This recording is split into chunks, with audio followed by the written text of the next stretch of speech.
क्या आपका बसा बसाया संसार अचानक उजड़ गया? एक दिन कुछ ऐसी घटना घट गई कि उसी दिन से पूरी जिंदगी तबाह हो गई। इनकम खत्म हो गई, परिवार में क्लेश शुरू हो गया, लोगों से वाद विवाद हुआ और हुआ है कि मुकदमा शुरू हो गया। और आज स्थिति ये है कि आसानी से चलती हुई जिंदगी इस कदर रुक गई है कि आप लोगों के सामने हाथ फैला रहे हैं। तो इसमें घबराने की बात नहीं है। ये स्थितियां आती हैं और आती हैं तो ये ग्रहों के कारण आती हैं। यदि इस चैनल को आपने सब्सक्राइब नहीं किया है तो सब्सक्राइब कर लें।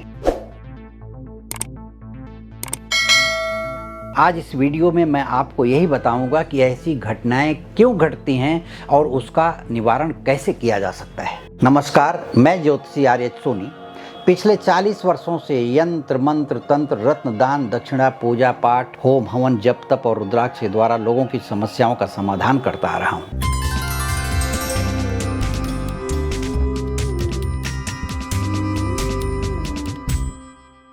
ग्रहों की चाल कई बार इस तरह की होती है कि इंसान का बसा बसाया घर, भरा पूरा परिवार, चलता हुआ कारोबार इस तरह उजड़ जाता है कि अशुभ ग्रहों के प्रभाव के कारण जीवन में परिस्थितियां ऐसी आ जाती हैं कि लाख कोशिशों के बावजूद भी व्यक्ति अपने आप को संभाल नहीं पाता और परिस्थितियां काबू से बाहर निकल जाती हैं। अब मैं कुछ ऐसे उदाहरण से आपको समझाना चाहता हूं कि कुछ ऐसी घटनाएं घट जाती हैं जिंदगी में जिससे पूरा परिवार नहीं, उसका पूरा खानदान उजड़ जाता है। जैसे कोई अपने परिवार के साथ खुशियां मनाते हुए लोगों से मिलने जा रहा था, कार में सवार हैं परिवार के लोग और अचानक दुर्घटना हुई और घर का मुखिया जो गाड़ी चला रहा था या घर का मुखिया जो आगे बैठा था या होने वाला परिवार का जो मुखिया था उसकी डेथ हो जाती है या वो ऐसे चोटिल होता है कि अब पूरी ज़िंदगी वो लौट करके अपनी ज़िंदगी में नहीं आ पाता। तो ऐसी घटनाएं जब घटती हैं तो मैं आपको बताऊं, शनि और मंगल गोचर में जन्म कुंडली के 11वें भाव से गुजर रहे हों तो 99% ऐसी घटना घटती है कि बसा बसाया परिवार दुर्घटना के कारण ही उजड़ता है। दूसरी बात, ग्रहों की स्थिति का मैं वर्णन कर रहा हूं, इसे ध्यान से देखिए। कहते हैं कि राहु जब खराब होता है ना, जब गोचर में वह किसी ऐसी जगह से गुजर रहा है जैसे लग्न से गुजर रहा हो और लग्न में नीच का राहु गुजर रहा है तो व्यक्ति की बुद्धि को इतना खराब कर देता है कि व्यक्ति अपने ही परिवार को इस तरह से तहस नहस कर देता है। वह जुआ खेलता है ताकि वो जुए में सब कुछ बर्बाद कर देता है, वो नशे का शिकार हो जाता है। परिवार उसे मनाता रहता है लेकिन वो पूरे परिवार को खत्म करके छोड़ता है, यहाँ तक कि घर दुकान व्यापार जगह जमीन सब कुछ बिक जाता है और वही परिवार जो आज राज कर रहा था कल रोड पर आ जाता है, उसको देखने वाला कोई नहीं होता। और यह किसी एक व्यक्ति के कारण होता है और यह होता है राहु का शिकार व्यक्ति। अब जैसे पार्टनरशिप है, बहुत अच्छी पार्टनरशिप चल रही हो, किसी भी कारण से 7वां घर जन्म कुंडली का वो पार्टनर का होता है, लाइफ पार्टनर का भी होता है, व्यापार में भी पार्टनर का होता है। अब गोचर में केतु अगर 7वें घर से गुजर जाए, गोचर में हर महीने सूर्य गुजरता है, हर 1.5 महीने में मंगल गुजरता है, हर 2.5 साल में शनि गुजरता है और राहु 18 महीने में आता है। 18 महीने के लिए आता है, 2.5 साल के लिए शनि आता है और जब 30 साल बाद शनि आता है या 18 साल बाद राहु आता है, आप समझ लीजिए कि धीरे धीरे जैसे ही उस घर में राहु शनि मंगल या केतु पाप ग्रह आते हैं 7वें घर में तो पार्टनरशिप बहुत अच्छी। अरे रात को तो साथ में काम करके निकले थे ऑफिस से, घर गए थे, सुबह ऐसा क्या हुआ कि ऑफिस पे ताला बंद और दोनों एक दूसरे के खिलाफ मुकदमा करने के लिए तैयार हो गए। पैसे का बंटवारा नहीं हो रहा है, कुछ नहीं, दोनों एक दूसरे को मरने मारने पर उतारू हो गए और बसा बसाया व्यापार तहस नहस हो गया।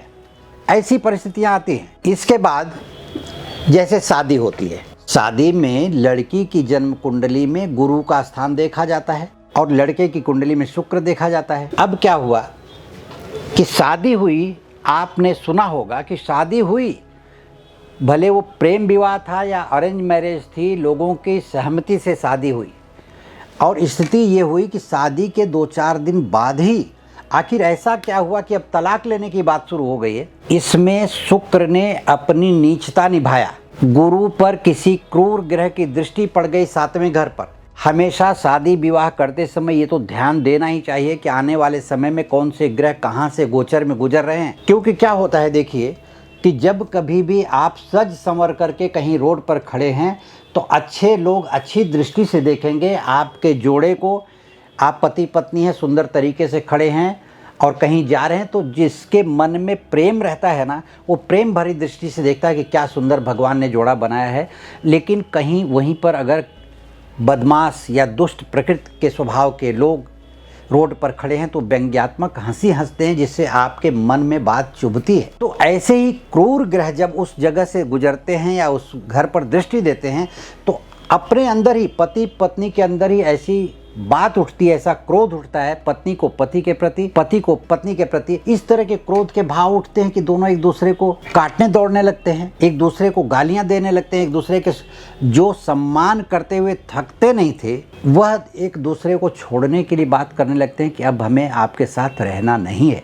अब जैसे हमने बताया कि ग्रहों के कारण ही ऐसी परिस्थितियां आती हैं, तो सबसे पहले तो मैं ये कहना चाहूँगा कि जन्म कुंडली का विश्लेषण करके ही उपाय करें। फिर भी मैं कुछ ऐसे महत्वपूर्ण उपाय बता रहा हूँ जो आप जिंदगी भर कर सकते हैं और उसका कभी भी नेगेटिव इफेक्ट नहीं मिलेगा, और मिलेगा तो पॉजिटिव ही मिलेगा। तो जैसे शनि ग्रह का, शनि के मंत्र का प्रत्येक शनिवार जप करें या शनि मंदिर में जा कर के भगवान शनि को तेल चढ़ाएं, काला तिल चढ़ाएं और वहाँ बैठ कर के एक माला जप करें, या अपने घर में ही बैठ के नियमित भगवान शनि के एक माला का मंत्र शनिवार से शुरू करके जप करते रहें।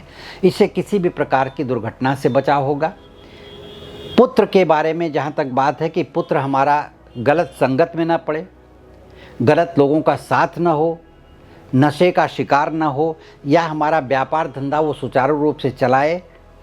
ऐसा न हो कि हमने व्यापार को खड़ा किया और बेटा गद्दी पर बैठ रहा है और जब से बैठा तब से वो संसार, व्यापार का संसार उजड़ रहा है।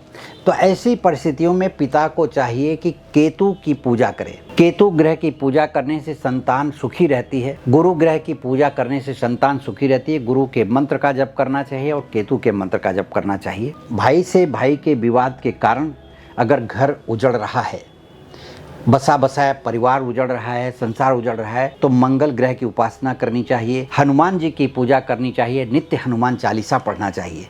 यदि पति पत्नी में विवाद हो रहे हों तो ऐसी परिस्थितियों में शुक्र और गुरु ग्रह की उपासना करनी चाहिए। पति को चाहिए कि वो गुरु ग्रह की पूजा करे और पत्नी को चाहिए कि वो शुक्र की उपासना करे। और दोनों यदि साथ शिव मंदिर जाते हैं प्रत्येक सोमवार या प्रत्येक आर्द्रा नक्षत्र में किसी भी प्रकार से समय निकाल करके भगवान शिव के मंदिर में जाकर के दर्शन करते हैं तो पति पत्नी में अलगाव की संभावना पूरी तरह से खत्म हो जाती है। इस तरह के कुछ उपाय करने से आपके जीवन में विशेष प्रकार की जो अचानक आने वाली परेशानियां हैं उससे आप बच सकते हैं। बाकी अपने बचाव के लिए जन्म कुंडली का विश्लेषण करवाना अति आवश्यक है। जन्म कुंडली का विश्लेषण करवाने के लिए या मुझसे व्यक्तिगत रूप से संपर्क करने के लिए वीडियो के नीचे दिए गए लिंक पर आप क्लिक कर सकते हैं। क्लिक करके मुझसे संपर्क कर सकते हैं। कुछ खास वीडियो हमने अपने मेंबरों के लिए बनाया है। जो मेंबरशिप हमारी लेते हैं, ज्वाइन बटन पर क्लिक करके वह उसमें कुछ ऐसे वीडियो मैं दे रहा हूं जो आप घर बैठे अपनी जन्म कुंडली का विश्लेषण कर सकते हैं। इस चैनल को यदि आपने सब्सक्राइब नहीं किया है तो सब्सक्राइब कर लें, लाइक करें और शेयर ज़रूर करें और अपने विचार कमेंट बॉक्स में लिख करके भेजें ताकि मैं आपको उसका उपाय दे सकूं। नमस्कार, धन्यवाद।